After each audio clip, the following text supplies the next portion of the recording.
Thank you everyone. আসসালামু আলাইকুম। Free spoken English ক্লাসে আপনাদের সবাইকে স্বাগতম। আজকে আমরা ক্লাস 6-এ দুইটি স্ট্রাকচার নিয়ে আলোচনা করব। প্রথমটি হচ্ছে স্টপ, দ্বিতীয়টি হচ্ছে স্টার্ট। সাধারণত আমরা বলি বন্ধ করো, পড়া বন্ধ করো, খাওয়া বন্ধ করো, ঘুমানো বন্ধ করো, খেলাধুলা বন্ধ করো, কথা বলা বন্ধ করো।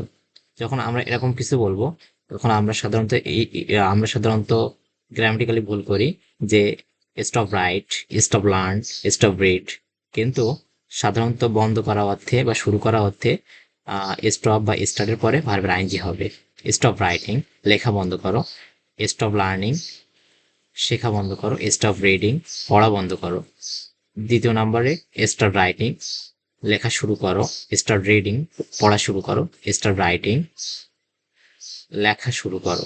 এভাবে আমরা বাকি এক্সাম্পলগুলো দিয়ে আমরা আমাদের সামনের দিকে এগিয়ে যাব।